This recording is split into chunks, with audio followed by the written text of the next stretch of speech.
Hey guys, this is Engineer Bonjo Barbello and you are watching CVAX. If you're new here, don't forget to subscribe and hit the bell icon for notifications and updates on our YouTube channel.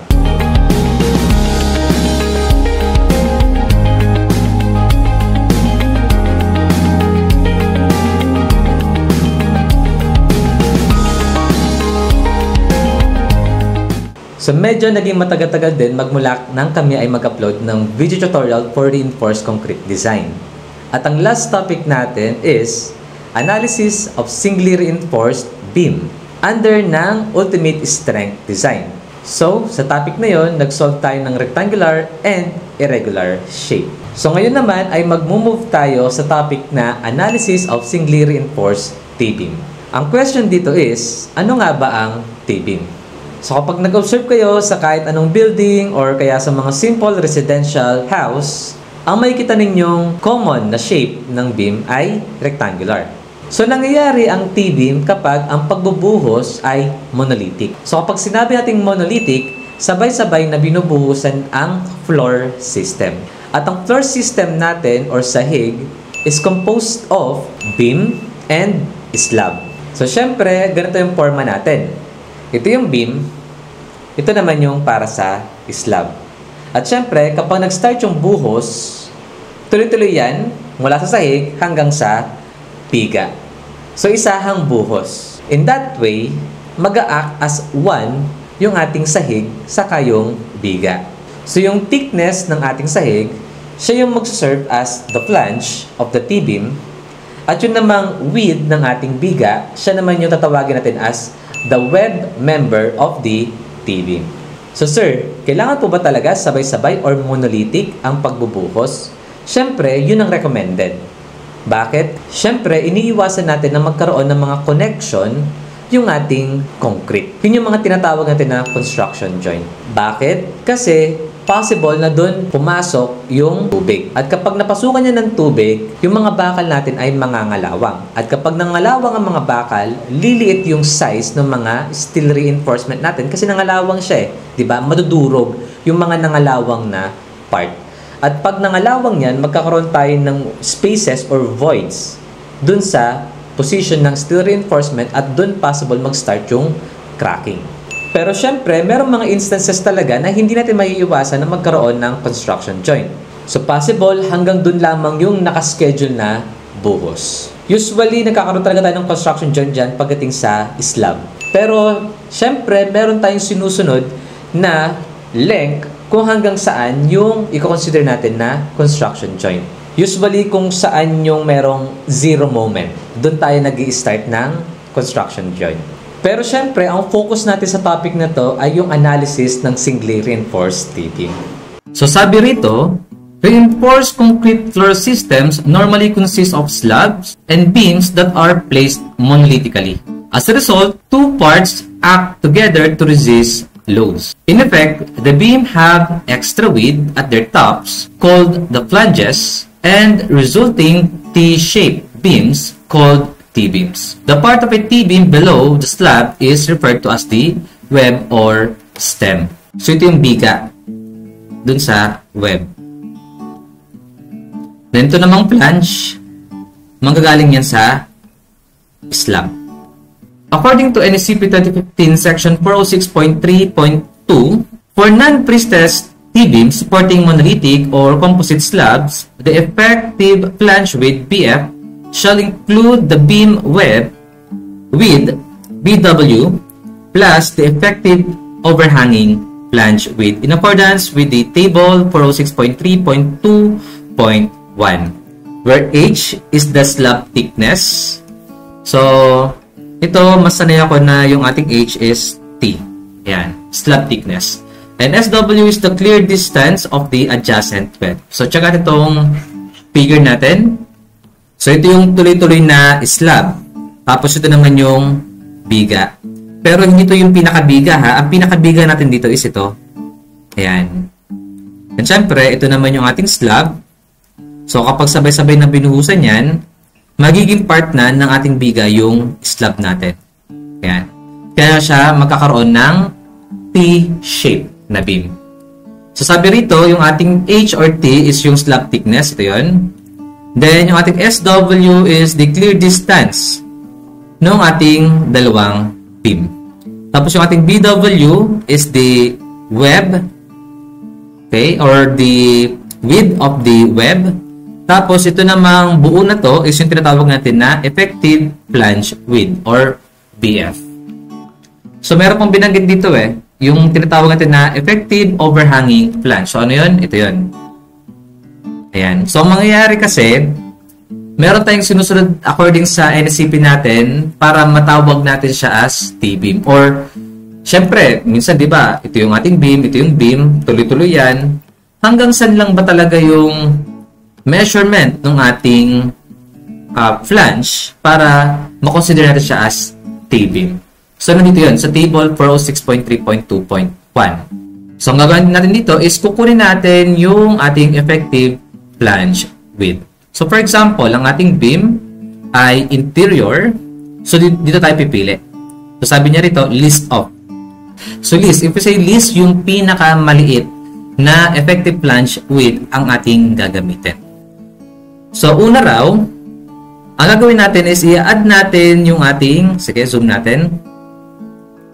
I-add down natin yung width ng ating web dun sa 16 multiplied by h or yung ating slab thickness. Pangalawa naman is yung BW natin ay i-add natin sa tigkalahati nung ating clear distance sa tigkabila. So for example, magkaiba yung ating clear distance sa ating left and right, magkakaroon tayo ng SW1 and SW2. Kaya yan, ganyan siya. So sir, paano po kung same lang naman yung ating clear distance sa left and right niya? So mangyayari is SW na lang. So mangyayari dito is BW plus SW na lang siya. Kasi SW over 2 plus SW over 2 is equivalent to SW. Next naman is yung BW natin plus LN over 4. So itong LN. Ang LN natin is yung length ng ating beam. Kapag naman end beam, yung nasa dulo na beam, mangyayari ganito siya. Yan, ganyan yung shape ng ating beam. So, kukunin natin to. Or ito pala, yung pinaka tinatawag natin na effective flange width. So, BW plus 6H, BW plus SW over 2, plus, yes, and BW plus LN over 12. Tapos, pipili lang tayo ng pinaka-malaki dyan. Ito naman, this is for the flange location, no? Effective overhanging flange. Ayan, ito. So, same lang din naman yan. So, for example, ito. 8H and 8H. So, ang ating effective flange width is BW plus dalawang 8H. So, that is what? BW plus 16H. So, di naman natin kailangan pang i-memorize to. So, kahit dito na tayo magpunta, okay lang. Kasi, effective flange width naman yung kinukuha talaga natin bago tayo mag-analyze mismo ng ating T-beam. So, ngayon, tignan natin kung ano yung mga equation na kailangan natin for the analysis of. So, case 1 natin is, yung height ng ating compression block na A is less than sa slab thickness natin. So, ano mangyayari kapag ganun ang case natin? So, kapag ganun, para na lang natin siya makakonsider as rectangular beam. So, paano siya nakonsider na rectangular beam? So, tignan natin to. Ang mangyayari, we have tensile force here.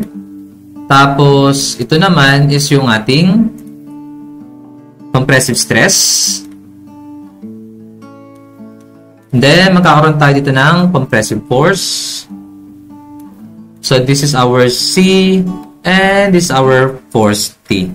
Na kung saan ang ating force T is equivalent to AS, Fs.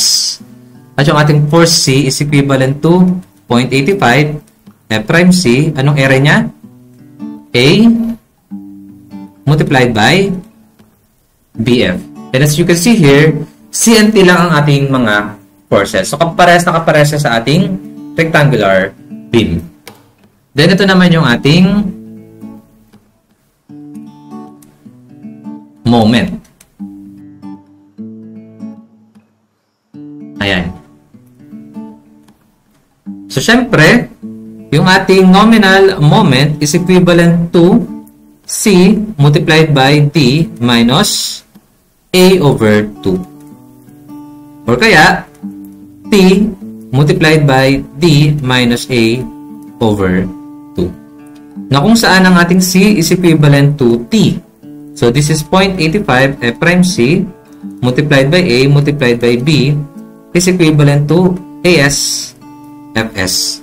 So, kagaya sa mga previous example natin or previous discussion, ang Fs is dapat makuha natin kung siya ba ay mag-yield or hindi. So, ang ating Fs is equivalent to 600 multiplied by D minus C over C. Na kung saan yung ating C is yung location ng ating neutral axis, which is equivalent to A over beta 1. At ang ating beta 1 is mag-base sa ating type of materials and also sa strength ng ating concrete. So, once ng ating Fs na greater than sa ating Fy, therefore, nag-yield yung ating bakal. Kaya yung ating magiging Fs is equivalent to Fy. Okay. So, this is our neutral axis. So, shade natin yung mga kailangan natin na equation. Siyempre, itong moment. Tapos, ito yung Fs natin. Ito, pwede rin. Yes. Ayan. Then, dun naman sa ating case 2, yung height ng compression block natin ay greater than sa slab thickness. So, ano mangyayari kaya kapag ganyan? So, this is our tensile force, T. Ayan. Then, dito, magkakaroon tayo ng dalawang area para sa compression block. So, gawin natin isang buong area para sa ating, ano ba to? Yes, flange. Pero, mas sanay ako sa ganitong analysis. Ayan. Ganito siya. So, ganito itong area 1. Tapos, ito naman yung ating area 2. So, magkasama na yan. Ayan. So, magkakaroon tayo ng dalawang area.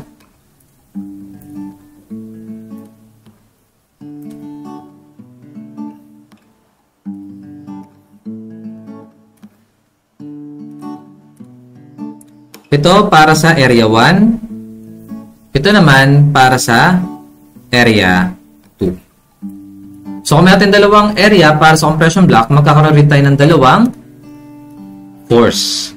So, this is for area 2. Ito naman para sa area 1. So, tawagin natin ito as C1 and C2.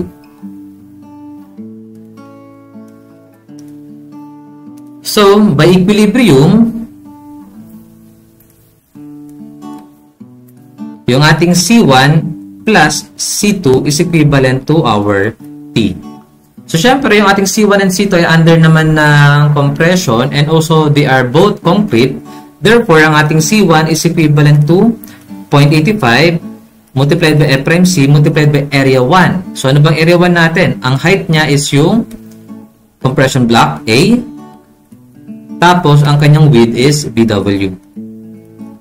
Tapos, ang atin namang C2 is equivalent to 0.85 F prime C. Ang kanyang width is BF, then minus BW. Then, ang kanyang height is yung slab thickness, T. Then, yung ating T, ganun pa rin. AS multiplied by FS.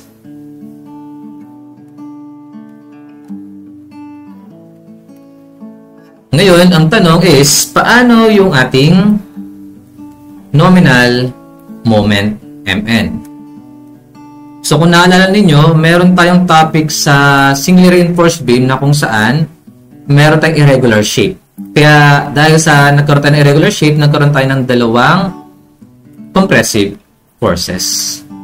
So, dalawang analysis. Pwedeng kunin nyo muna yung pinaka overall resultant natin. So, siguro orange na lang. Ayan. So, tawagan ito ngayon as C. Na kung saan, this is equivalent to C1 plus C2. Tapos, once na makuha na ninyo ang ating C, kailangan nyo muna siyang ilocate. So, kapag nilocate nyo yan, tawagan natin ngayon to as Y bar. So, sa Y bar, or the location of C, di ba? So, makukuha nyo yung Y bar by Pythagorean theorem. So, kapag nakuha nyo na yan, makukuha na natin ngayon yung tinatawag natin na Popol distance. So, this is distance D minus Y bar. Kaya, ang ating Mn, kapag ganyan ang ginawa ninyo, is equivalent to C, yung ating resultant, multiplied by D minus Y bar. Or di kaya, T multiplied by D minus Y bar. So, medyo matagal to, no? So, kahit hindi naman ninyo gamitin yan, okay lang din. So, anong gagawin natin, sir? Ang gagawin natin is tigisa na lang, C1 and C2. So, ang ating Mn is equivalent to C1 multiplied by, ano ba ang distance ng ating C1 sa T? This is equivalent to D minus kalahati ng A. So, A over 2. Then, syempre, i-add natin yung ating C2. So, plus C2. So, ano naman ang distance ng ating C2 sa ating T? This is D minus kalahati ng slab thickness. So, mas madali. Hindi nyo na kailangan pang i-convert ang ating C1 and C2 sa ating resultant. And hindi nyo na kailangan pang mag-Pythagorean theorem para makuha ang Y bar. As it is na lang. Total mo, kapag nakuha nyo naman yung A dito, diba? Itong A na to, edi makukuha nyo na si C1 and C2. Edi mas madali na lang kunin si Mn. Then, pagdating naman sa ating reduction factor, syempre kailangan pa natin sundin yung kung siya ba ay compression controlled, under ng transition, or siya ay under ng tension controlled. Again, Fs pa rin ang ginamit natin dito kasi syempre kailangan pa natin i-check kung siya ay mag-yield or hindi. So, ilagay pa rin natin ang ating Fs is equivalent to 600 multiplied by D minus C over C.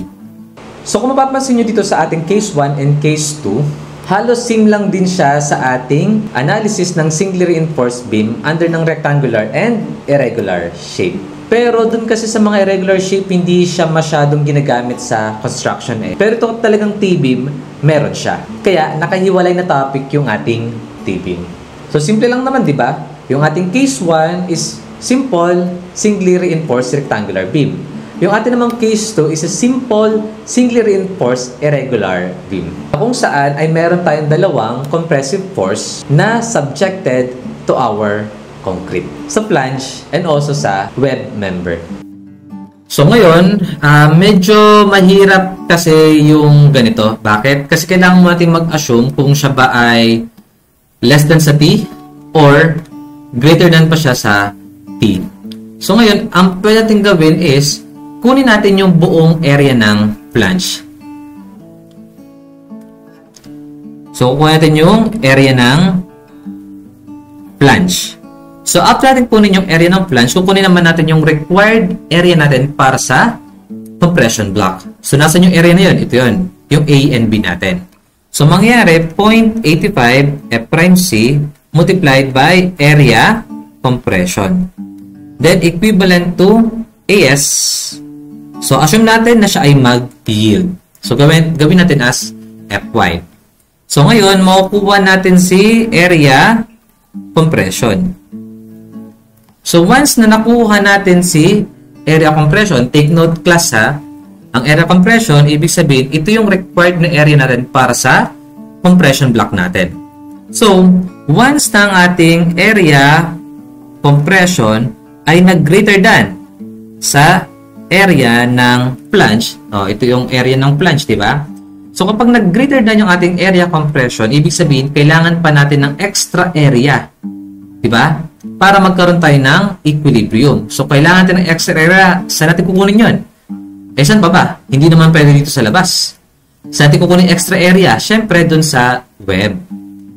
Di ba? Ito yung kailangan pa natin ng extra area kapag nag-greater than tayo sa area flange. So, kung greater than sa area flange at kailangan pa natin ng extra area, ang mangyayari is what? Yung ating A is greater than sa slab thickness.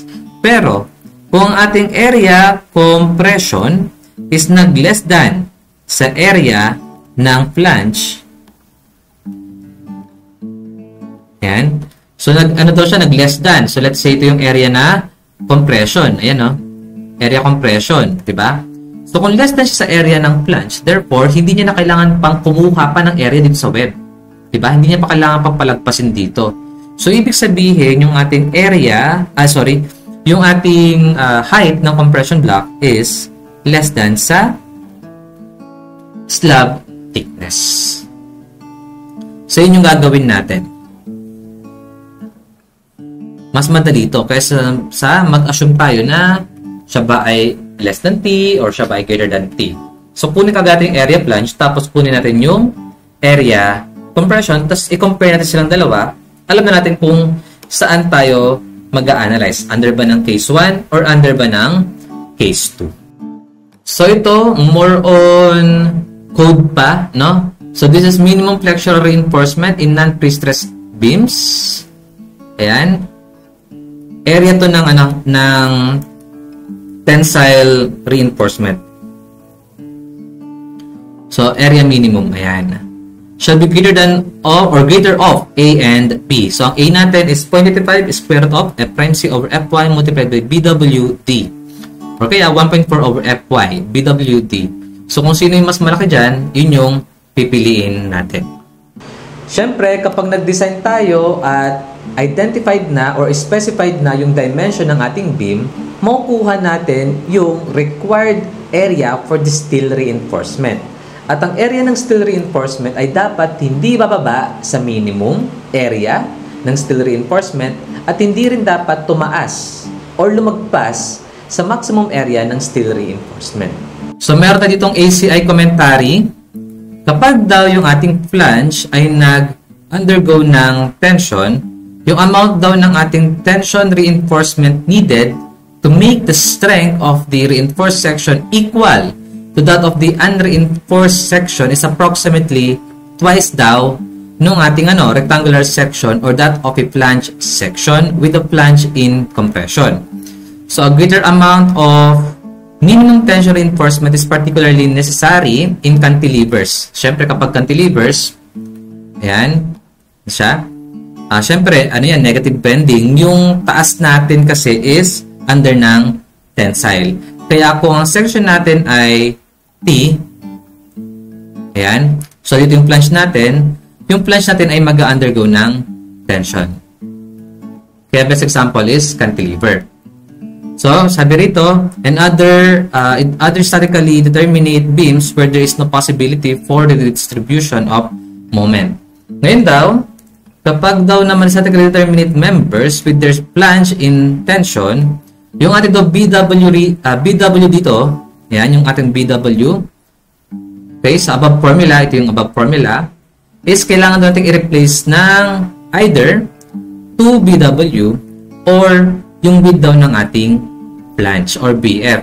Kung ano raw yung mas maliit para makuha natin yung ating tinatawag na area minimum. So that's the introduction for the analysis of singly reinforced T-beam. We hope na marami kayong natutunan sa aming discussion for the introduction of this specific topic. Again, this is Engineer Bonjob Arbello and you are watching CEBox.